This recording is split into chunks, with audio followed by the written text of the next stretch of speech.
नवरात्रि का पावन पर्व देश भर में बड़े ही धूमधाम और भक्ति भाव के साथ मनाया जा रहा है।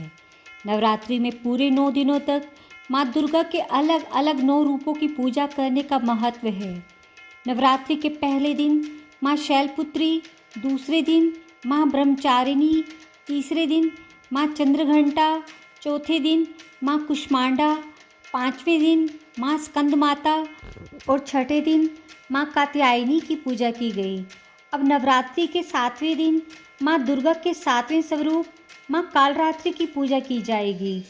नवरात्रि के समापन के क्रम में सप्तम दिवस में हम माँ कालरात्रि की आराधना करते हैं। जीवन का अंतिम सत्य केवल काल यानी मृत्यु है। माता का ये स्वरूप हमें काल के साथ सत्य का साक्षात्कार कराता है। माँ कालरात्रि को यंत्र, मंत्र और तंत्र की देवी भी कहा जाता है। ज्योतिष मान्यता के अनुसार देवी कालरात्रि शनि ग्रह को नियंत्रित करती हैं, अर्थात इनकी पूजा से शनि के दुष्प्रभाव दूर होते हैं। माता कालरात्रि अपने उपासकों को काल से भी बचाती है, अर्थात उनकी अकाल मृत्यु नहीं होती। इनके नाम के उच्चारण मात्र से भूत, प्रेत, राक्षस और सभी नकारात्मक शक्तियाँ दूर भागती हैं। माँ कालरात्रि दुष्टों का विनाश करने वाली हैं। इनके उपासकों को अग्नि भय, जल भय, जंतु भय, शत्रु भय और रात्रि भय नहीं होते हैं। अतः हमें इनका निरंतर स्मरण, ध्यान और पूजन करना चाहिए। सभी व्याधियों और शत्रुओं से छुटकारा पाने के लिए माँ कालरात्रि की आराधना विशेष फलदायी है। दुर्गा पूजा के दिन साधक का मन सहस्त्रार चक्र में स्थित होता है। उसके लिए ब्रह्मांड की समस्त सिद्धियों का द्वार खुलने लगता है।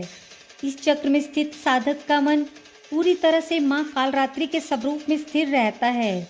माँ को लाल पुष्प अति प्रिय हैं। माँ को गुलाब या गुड़हल का फूल अर्पित करें और माँ को गुड़ का भोग लगाएं। माँ का बीज मंत्र है ओम देवी कालरात्राय नमः। देवभूमि उत्तराखंड में टनकपुर के पास ही माँ पूर्णागिरि देवी का धाम है। इसे महाकाली की शक्तिपीठ भी माना जाता है। मान्यता है कि यहाँ माँ सती की नाभि गिरी थी। यहाँ एक नाभि कुंड भी है, जिसके संबंध में मान्यता है यहाँ कुछ भी चढ़ाओ तो वह नाभि कुंड से होता सीधे नीचे बह जाने वाली काली नदी में पहुँच जाता है। माँ कालरात्रि का स्वरूप भयावह है और माँ का रंग उनके नाम की तरह ही घने अंधकार सा बिल्कुल काला है। इनके सिर पर बाल बिखरे हुए हैं और माँ ने गले में विद्युत के समान चमकीली माला धारण की है। माँ कालरात्रि के 3 नेत्र हैं, जो कि ब्रह्मांड के समान गोल हैं। माँ की सवारी गर्दभ है। माँ के ऊपर उठे हुए दाहिने हाथ में वर मुद्रा है। दाहिने तरफ नीचे वाले हाथ में अभय मुद्रा है। बाईं ओर वाले हाथ में लोहे का कांटा और नीचे वाले हाथ में खड्ग है। माँ कालरात्रि की पूजा से आसुरी शक्तियों का विनाश होता है और दैत्य, भूत, पिशाच, दानव सभी इनके नाम से दूर चले जाते हैं। पौराणिक कथा के अनुसार रक्तबीज नामक एक दैत्य ने चारों ओर हाहाकार मचा रखा था। उसके आतंक से मानव से लेकर देवता सभी परेशान थे। रक्तबीज को ऐसा वरदान प्राप्त था कि उसके रक्त की बूंद धरती पर गिरते ही उसी के समान एक और शक्तिशाली दैत्य तैयार हो जाएगा। इस तरह रक्तबीज की सेना तैयार होती गई और उसका आतंक भी बढ़ता गया। रक्तबीज से परेशान होकर सभी देवतागण भगवान शिव के पास पहुँचे।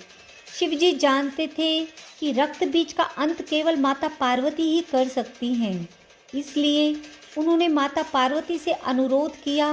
तब माता पार्वती ने अपनी शक्ति और तेज से माँ कालरात्रि को उत्पन्न किया। माँ कालरात्रि का रूप रौद्र और विकराल था।